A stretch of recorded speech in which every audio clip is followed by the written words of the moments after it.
You're here because something lingers, something unspoken, a weight you carry in silence. And no matter how far you've come, how much you've changed, it follows you like a shadow under the skin. This is guilt, but not the useful kind that corrects a course. No, this is the kind that haunts quietly beneath your better days. What you did is not who you are. Let that sit. Let it echo. Guilt is the residue of past consciousness. It is the echo of a person who no longer exists, reaching into your present and whispering, "You are still me." But that's the lie, isn't it? Carl Jung once wrote, "I am not what happened to me, I am what I choose to become." And yet, how many of us remain imprisoned by our former selves, handcuffed to a memory, tethered to an old identity, defined by a decision we no longer believe in? So here's the question. If you've changed, why are you still on trial for a crime committed by someone you no longer are? The difference between guilt and growth is the difference between being stuck and being conscious. Growth does not erase the past, it integrates it. It doesn't pretend the wound never happened. It builds the scar into the story. Nietzsche reminds us, he who has a why to live can bear almost anyhow. But guilt strips you of your why. It leaves you floating in a loop of punishment without redemption, memory without movement. And growth, true growth, requires movement. Do you feel stuck? Do you punish yourself in quiet ways, not out of integrity, but out of self-sabotage disguised as justice? Let me be clear. Your guilt may have started as conscience, but now it's become a kind of self-flagellation. It's not helping you become better, it's keeping you small. Jung's concept of the shadow is essential here. The parts of ourselves we disown, deny, bury. The guilt that arises from our past mistakes often stems from an inability to integrate our shadow, to say, yes, I did that, and yes, I am more than that. Because here's the paradox. The only way out of guilt is through it. You don't transcend shame by pretending it didn't happen. You do it by looking at your past self with radical honesty and radical compassion. You must become the witness, not the judge, not the executioner, the witness. Witness your younger self. What they didn't know, what they feared, what drove them to do what they did. And then ask this. If I met that version of myself today, would I punish them or would I help them grow? Because if you've grown, and you likely have, or you wouldn't be listening to this, then the guilt you carry is no longer a reflection of your morality. It's a form of misplaced loyalty. Loyalty to a version of yourself that's been left behind but not laid to rest. You don't owe your past a lifetime of regret. You owe your present the full power of your attention. And you owe your future the chance to be built by the person you are becoming, not the person you were. Do not confuse guilt with virtue. It's easy to feel righteous when you carry shame. It feels like you're doing the emotional work. But sometimes guilt is a clever way of avoiding real responsibility. To feel guilt is to look back. To grow is to move forward, and you can't do both at once. Now breathe. Let that settle in your body. Let the truth of your becoming replace the fiction of your failure. You are not innocent, and that's okay. No one is. But guilt does not mean you're bad, it means you were unaware. And now, you are aware. That's what matters. That's what changes everything. Nietzsche also said, one must still have chaos in oneself to be able to give birth to a dancing star. Your past was that chaos, and your guilt is the leftover fire. But your growth, that's the star. You are allowed to evolve. You are allowed to forgive yourself. You are allowed to start again. The lesson isn't to forget. It's to carry your memory like a lantern, not a chain. To walk forward lit by everything you've been, not shackled by it. So the next time guilt comes to visit you at night, don't slam the door. Invite it in. Give it tea. Ask it what it wants you to know. Then thank it and let it go. Because this is your life now. This is your chapter. And this moment, this very breath, it belongs to the version of you that chose growth over guilt, that chose healing over hiding, that chose to stop reliving the past and started rewriting the future. So I ask you once again, are you ready to let go of the version of yourself that hurt others? So the version of you that can help others can finally take the lead? It's time. Let's move forward. We've all carried the weight of a mistake, whether big or small, whether we acknowledged it or buried it. But here's the thing, forgiveness is never instant. You don't wake up one morning, flick a switch, and let it all go. Self-forgiveness is a process, not a destination. It's a practice, not a one-time fix. We've been taught that to forgive is to forget, but real forgiveness is far more complex, far more profound than that. Real self-forgiveness requires us to sit with our mistakes, to take full responsibility, to feel the sting of guilt, and then to move forward, not as who we were, but as who we are becoming. Do you really believe that your past mistakes define you? Or are they simply stepping stones, a raw material for who you could be? Carl Jung once said, "I am not what happened to me, I am what I choose to become." Your mistakes, your failures, they are a part of you. Yes, but they do not define you. They can't. The only thing that can define you is how you respond to those mistakes. Do you carry them as a burden, or do you integrate them, learning and growing from each painful misstep? We are wired to resist change. The ego clings to a narrative, a comfort zone, even when it no longer serves us. Self-forgiveness is the act of acknowledging that discomfort. It's not easy. It's the moment when you look at the mirror and see both the past and the present, both the guilty self and the transformed self, and you make the conscious decision to choose the path of growth. Isn't that what real strength is? The ability to confront your own darkness and transform it into light. Nietzsche, the philosopher who dared to live with radical authenticity, once said, "That which does not kill us makes us stronger." Think about that. Every mistake, every failure, every regret carries with it the potential for a deeper, more profound understanding of who you are. If you refuse to face it, it will haunt you. If you allow yourself to process it, however painful, it can shape you into someone more resilient, more empathetic, more whole. But here's where we often go wrong. We mistake guilt for punishment. Guilt can be a powerful motivator, but it can also be a prison. We confuse guilt with atonement, thinking that by punishing ourselves, we can somehow fix the past. But guilt does not heal. It traps us in a cycle of shame. It makes us feel unworthy of forgiveness when in fact we are the very people who need forgiveness the most. What if you could look at your mistakes with compassion? What if you could say, "I did the best I could with what I knew at the time. Now I know more and I can do better." True forgiveness isn't about erasing the past. It's about accepting it, learning from it, and allowing it to make you a wiser, more mindful person. Real self-forgiveness isn't a switch. It's a practice. It's about holding yourself accountable without condemning yourself. It's about feeling the discomfort of remorse without letting it paralyze you. Self-forgiveness doesn't mean saying your actions were justified or excusing harm. It means owning up to what you've done and then consciously choosing to do better, to be better, starting from this moment forward. Have you ever wondered why it's so hard to forgive ourselves? We are often our harshest critics, believing that we should have known better, done better. But what if you could see your mistakes with the eyes of a compassionate teacher, someone who sees your potential, not just your flaws? The work of forgiveness, particularly self-forgiveness, is the work of self-awareness.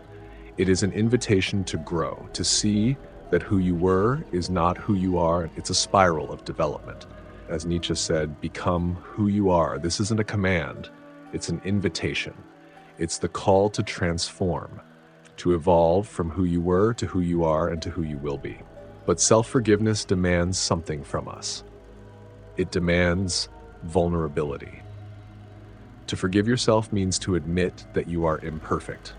It means confronting your flaws, your mistakes, and your regrets without running from them.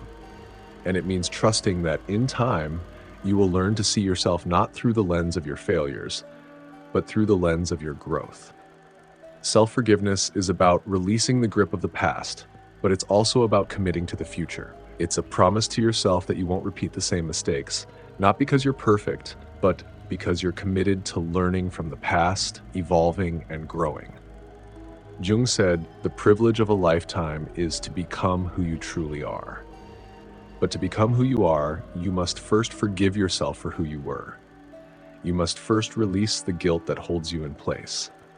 Only then can you move forward with the strength, grace, and wisdom you've earned through the process of self-forgiveness. So let me ask you this.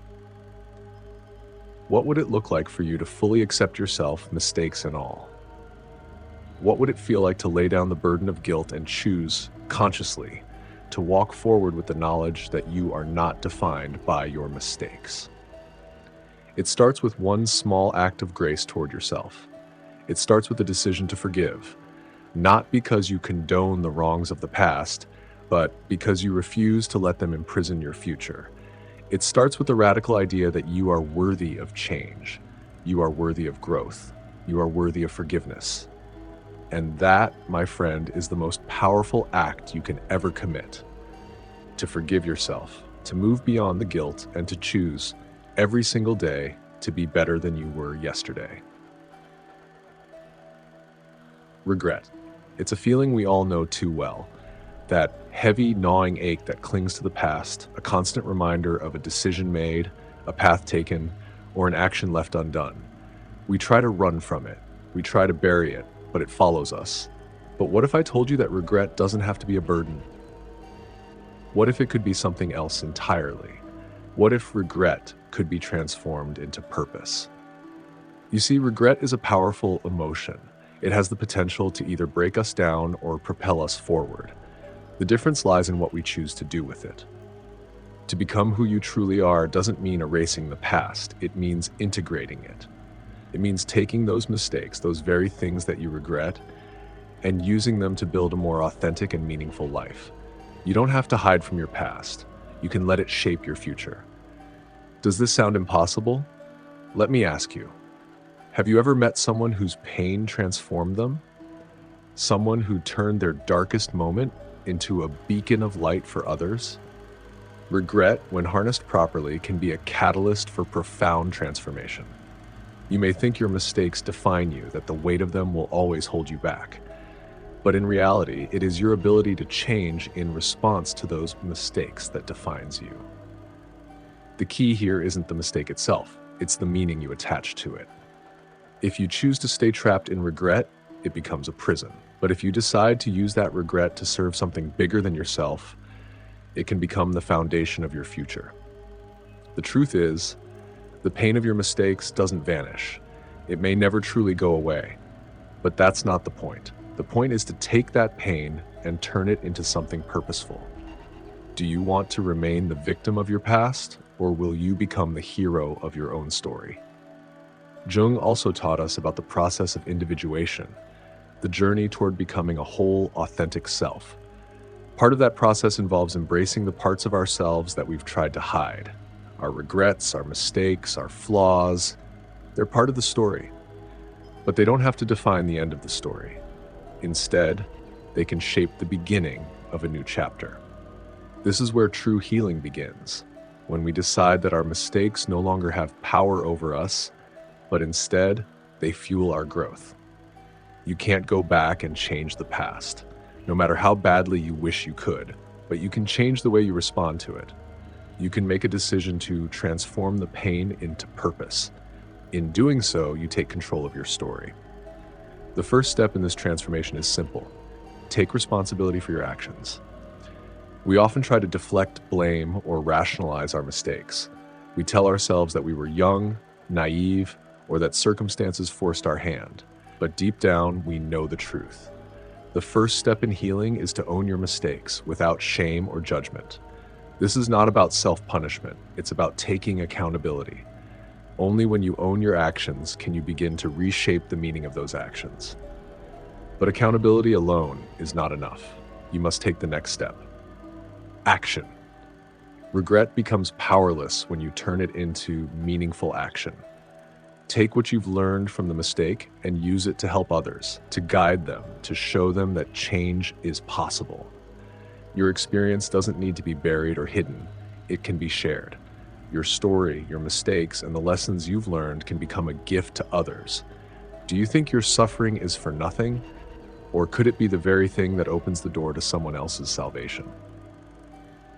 Friedrich Nietzsche, in his philosophy of the will to power, teaches us that our struggles are not signs of weakness, but sources of strength. In his view, suffering is not to be avoided, it is to be embraced, because it is through suffering that we grow.